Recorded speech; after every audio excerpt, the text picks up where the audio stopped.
Hello friends, पिछले video clip में हमने विशिष्ट प्रतिरोध को देखा एवं प्रतिरोध पर ताप का क्या प्रभाव पड़ता है उसको देखा।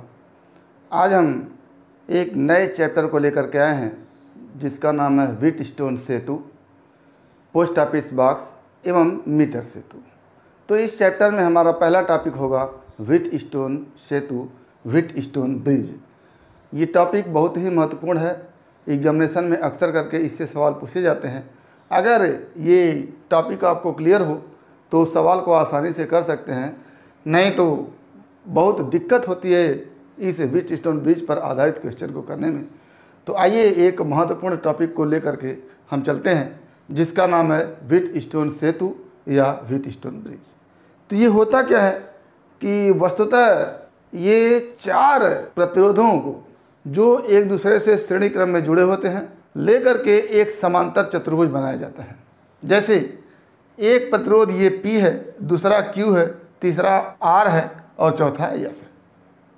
ये चार प्रतिरोध हैं, इनको जोड़ करके एक समांतर चतुर्भुज ABCD बनाया गया है और इसके एक विकर्ण A और C के बीच विद्युत सेल जोड़ दिया गया है और दूसरे विकर्ण B एवं D के बीच धारामापी G को लगा दिया गया है। इस धारामापी के संयोजन के बीच एक कुंजी K2 तथा इस सेल के संयोजन के बीच एक कुंजी K1 को लगा दिया जाता है। तो ये पूरा स्ट्रक्चर, पूरी संरचना जो होती है वो व्हीटस्टोन ब्रिज की होती है।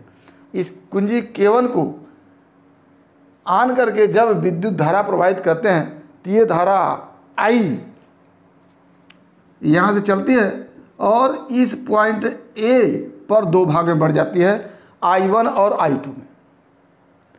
अब यहाँ से चलने के बाद इस धारामापी को हम कुंजी K2 से ऑन कर देते हैं, जोड़ देते हैं।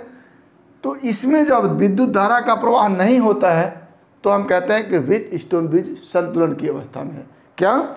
इस विद्युत सेल से कुंजी K1 को ऑन करके जब हम विद्युत धारा प्रवाहित कर देते हैं तो ये विद्युत धारा I चलती है बिंदु A पर, यही धारा I1 और I2 में बढ़ जाती है। यहाँ B पर धारा I1 पहुँचने के बाद सीधे अगर प्रतिरोध Q में चली आती है, इस धारामापी में कोई विद्युत धारा नहीं चलती है और धारामापी में विक्षेप नहीं होता है, तो हम कहते हैं कि व्हीटस्टोन ब्रिज संतुलन की अवस्था में है। तो संतुलन की अवस्था में एक सिद्धांत व्हीटस्टोन ब्रिज का बन के आता है जिसकी आवश्यकता हमको होती है व्हीटस्टोन ब्रिज पर आधारित सवाल को करने के लिए। तो जब व्हीटस्टोन ब्रिज के धारामापी में विद्युत धारा प्रवाहित नहीं होती है तो हम मान के चलते हैं कि बिंदु B पर जो विभव है वही बिंदु D पर है। क्यों? क्योंकि विद्युत धारा के प्रवाह के लिए विभवांतर का होना आवश्यक होता है। यदि B और D के बीच विद्युत धारा नहीं चल रही है तो इसका मतलब कि B पर जितना विभव है उतना ही विभव D पर है। अब इस व्हीटस्टोन ब्रिज के विषय में हम कुछ लिखते हैं तो क्या लिखेंगे? यदि चार प्रतिरोधों को श्रेणी क्रम में जोड़कर एक समांतर चतुर्भुज बनाया जाए और चतुर्भुज के एक विकर्ण के सिरों के बीच धारामापी एवं दूसरे विकर्ण के बीच विद्युत सेल को कुंजी K1 एवं K2 से जोड़ दिया जाए तो प्रतिरोधों का इस प्रकार का संयोजन व्हीटस्टोन ब्रिज कहलाता है। प्रस्तुत परिपथ में चार प्रतिरोध, ये जो देख रहे हैं उसी को आपको लिखना है। प्रस्तुत परिपथ में चार प्रतिरोध P, Q, R एवं S श्रेणी क्रम में जुड़कर समांतर चतुर्भुज ABCD बनाए हैं जिनके विकर्ण BD एवं AC के बीच क्रमशः धारामापी G एवं विद्युत सेल कुंजी K2 एवं K1 के सहयोग से जुड़े हैं। ये इतना आप लिखेंगे। उसके बाद जब कुंजी K1 को चालू करते हैं तो सेल से धारा I प्रवाहित होती है और यह धारा बिंदु A पर I1 एवं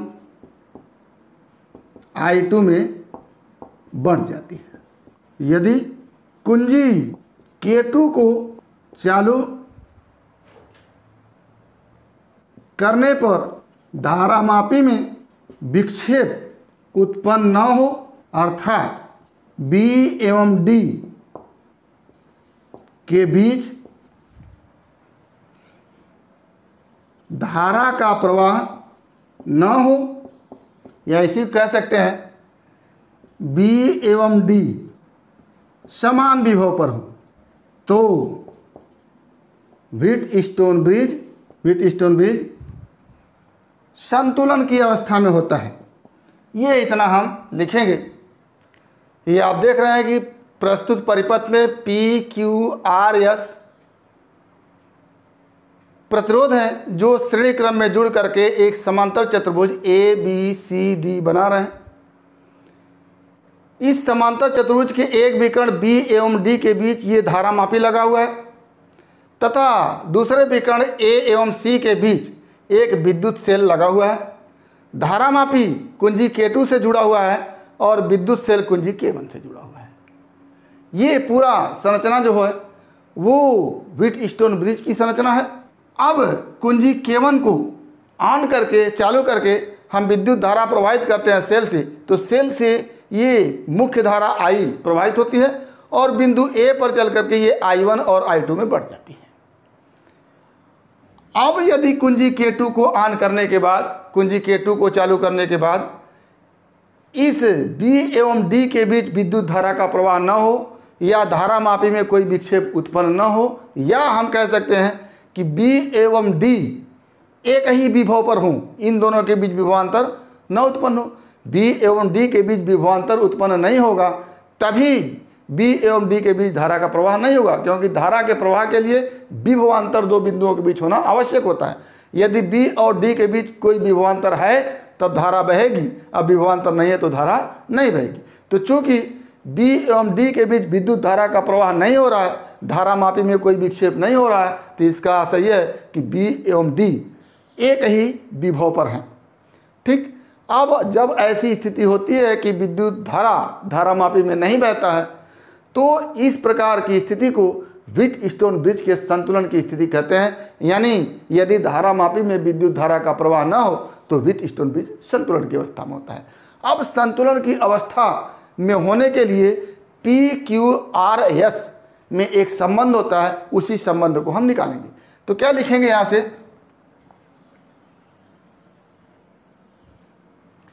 कि व्हीटस्टोन ब्रिज के संतुलन की अवस्था में B एवं D एक ही विभव पर होंगे।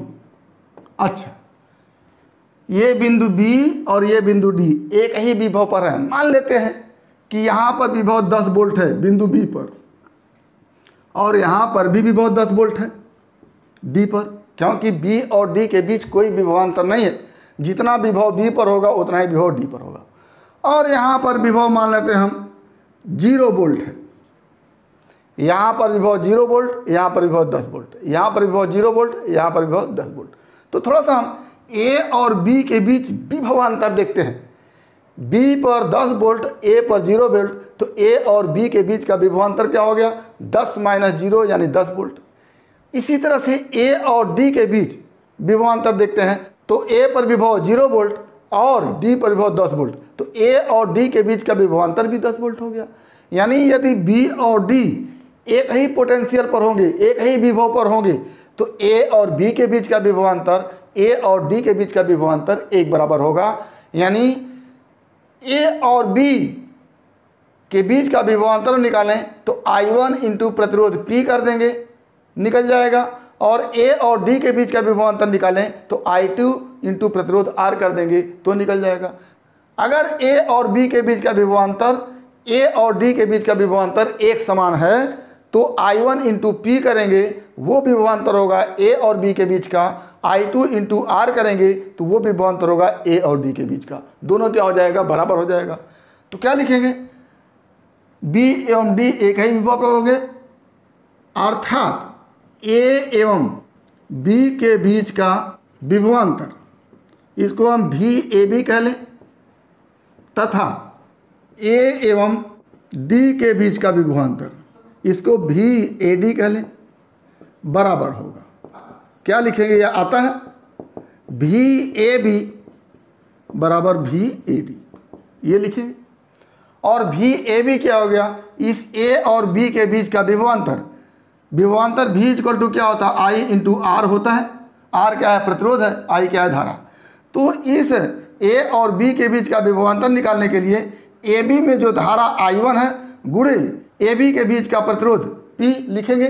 क्या हो जाएगा, I1 इंटू पी बराबर इस ए और डी के बीच का विभवांतर निकालने के लिए ए डी में जो धारा चल रही है I2 और ए डी के बीच का जो प्रतिरोध है R का क्या कर देंगे, मल्टीप्लाई कर देंगे। तो क्या हो जाएगा, बराबर I2 इंटू आर। ये समीकरण 1 हम कह लेते हैं। अच्छा, बिल्कुल इसी तरह से अगर यहाँ 10 वोल्ट पर है, मान लेते हैं कि B 10 वोल्ट है तो D भी 10 वोल्ट होगा। और यहाँ पर मान लेते हैं हम इस C पर विभव 25 वोल्ट मान लेते हैं। अगर हम 25 वोल्ट मान लेते हैं तो यहाँ से यहाँ के बीच का विभवांतर क्या हो जाएगा, 25 माइनस 10 बराबर 15। और यहाँ से यहाँ के बीच का विभवांतर क्या हो जाएगा, 25 माइनस 10 बराबर 15। यानी B और C के बीच का जो विभवांतर होगा वहीं D और C के बीच का विभवांतर होगा। यानी BC इक्वल टू लिख सकते हैं VDC। तो क्या होगा, इसी प्रकार B एवं C के बीच का विभवांतर VBC तथा D एवं C के बीच का विभवांतर VDC बराबर होंगे। आता है, क्या लिखेंगे, VBC बराबर VDC। अब VBC क्या होगा, VBC ये धारा I1 चल रही थी, इधर कोई धारा नहीं बह रही है तो B और C के बीच भी धारा I1 ही बहेगी। और इधर धारा I2 चल रही थी, इसमें कोई धारा नहीं गई है तो इधर धारा क्या हो जाएगी, I2 होगी। तो इसमें धारा I1 बहेगी, इसमें धारा I2 बहेगी। और B और C के बीच अगर हम विभवांतर निकालना चाहें तो इस धारा I1 में Q से गुणा करेंगे, और D और C के बीच का विभवांतर निकालना चाहें तो इस धारा I2 में S से गुणा करेंगे। क्या हो जाएगा, I1 इंटू Q हो जाएगा VBC और I2 इंटू S हो जाएगा VDC। क्या हो गया, VBC को लिख देंगे I1 इंटू Q बराबर I2 इंटू S। ये समीकरण 2 कह लेते हैं।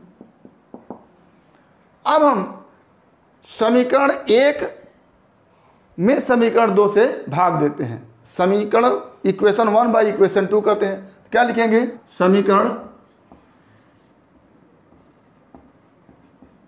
1/2 से क्या हो जाएगा हमारे पास, I1 इंटू पी बटा I1 इंटू क्यू बराबर I2 इंटू आर बटा I2 इंटू एस।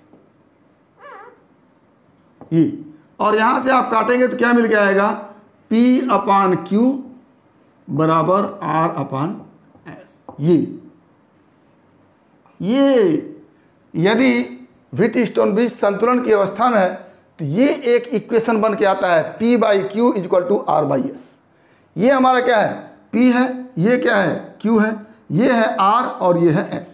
तो P upon Q equal to R upon S, इस तरह का अगर समीकरण बन जाए इस व्हीटस्टोन ब्रिज के लिए तो व्हीटस्टोन ब्रिज संतुलन की अवस्था में होगा और इसमें धारा का प्रवाह नहीं होगा। तो अब हम 4 प्रतिरोध लेते हैं P, Q, R, S। यदि P और Q का मान मालूम है हमको और R का मान मालूम है तो यस का मान हम निकाल सकते हैं कब, जब ये व्हीटस्टोन ब्रिज संतुलन की अवस्था में हो। तो P और Q का मान मालूम है, R का मान मालूम है, तो यस का मान निकल सकता है। तो P और Q को हम कहते हैं अनुपाती भुजा। क्या कहते हैं? अनुपाती भुजा। और R को कहते हैं ज्ञात भुजा और यस को कहते हैं अज्ञात भुजा। और इसको निकालने के लिए हम क्या करते हैं कि दो प्रतिरोध P और Q ले लिए और एक प्रतिरोध R ले लिए। P और Q तथा R को जोड़ लिया और एक अज्ञात प्रतिरोध यस को लगा लिया। इसको लगा करके व्हीटस्टोन ब्रिज बना लिया। अब इसमें विद्युत धारा का प्रवाह करते हैं और इस R को बदलते जाते हैं, बदलते बदलते ऐसी स्थिति ला देते हैं कि इस धारामापी में कोई विक्षेप न हो, यानी ये व्हीटस्टोन ब्रिज संतुलन की अवस्था में हो जाए। तो R का मान हमको, P और Q का मान पहले से ज्ञात है, R का मान हम ज्ञात कर लेते हैं, तो यस का मान इस फार्मूले से ज्ञात हो जाता है। तो P और Q क्या हो जाता है? अनुपाती भुजा हो जाता है। R क्या होता है? ज्ञात भुजा हो जाता है। और यस क्या हो जाता है? अज्ञात भुजा हो जाता है। तो P, Q और R के मान को अगर हम ज्ञात कर लें तो इस यस के मान को हम बार बार ज्ञात कर सकते हैं। तो व्हीटस्टोन ब्रिज का यही काम होता है कि संतुलन की अवस्था में इस इक्वेशन को लगा करके किसी अज्ञात प्रतिरोध के मान को हम ज्ञात कर सकते हैं। तो क्या लिखेंगे? यह समीकरण P/Q = R/S व्हीटस्टोन ब्रिज के संतुलन के लिए आवश्यक शर्त है। यानी P/Q = R/S अगर होगा तो ही व्हीटस्टोन ब्रिज संतुलन में होगा, अन्यथा संतुलन में नहीं होगा। तो ये शर्त होगा। इस व्हीटस्टोन ब्रिज की भुजाएं P एवं Q अनुपाती भुजाएं एवं R ज्ञात भुजा तथा यस अज्ञात भुजा कही जाती है। अच्छा, जैसे हम मान लें कि दो प्रतिरोध हमारे पास, एक 10 ओम का है, दूसरा 20 ओम का है, और इस यस का मान हमको नहीं मालूम है। अब हम इस 10 और 20 को हम जानते हैं और इस यस को निकालना है हमको। तो यहाँ पर R का मान, कोई प्रतिरोध लगाएंगे, इसमें विक्षेप उत्पन्न हो गया, कोई दूसरा प्रतिरोध लगाएंगे, इसमें विक्षेप उत्पन्न हो गया। तो तब तक प्रतिरोध को बदलते जाएंगे जब तक कि इसमें विक्षेप शून्य न हो जाए। तो ये अगर प्रतिरोध का मान हमको 5 मिल गया, मान लेते हैं कि R का मान 5 लगाने पर, यानी प्रतिरोध 5 ओम लगाने पर इसमें विक्षोभ नहीं उत्पन्न होता है। क्या हो गया? P का मान हो गया 10, Q का मान हो गया 20, R का मान हो गया 5, यानी 5 ओम लगाने पर इसमें विक्षोभ उत्पन्न नहीं हो रहा। तो यस का मान हम निकाल सकते हैं। एस का मान क्या हो गया? 1। क्या हो जाएगा? P/Q 10/20 बराबर 5 वाट। अब वाट का मान आपके सामने हो जाएगा 20 गुणे 5/10, क्या हो जाएगा? 10 ओम। ये निकल गया। तो क्या किया हमने? P और Q का मान हमको मालूम था कि ये 10 ओम है, ये 20 ओम है। अब R का मान हम बार बार बदलते हैं, बदल करके इस स्थिति में लाते हैं कि इस धारामापी में विक्षेप न हो। तो यस का मान हमको इस फार्मूले से निकल करके आता है। तो ये व्हीटस्टोन ब्रिज का सिद्धांत है P/Q = R/S। और इस सिद्धांत के आधार पर इस C और D के बीच अज्ञात प्रतिरोध लगा करके हम इस व्हीटस्टोन ब्रिज को संतुलित करके इसका मान निकाल सकते हैं।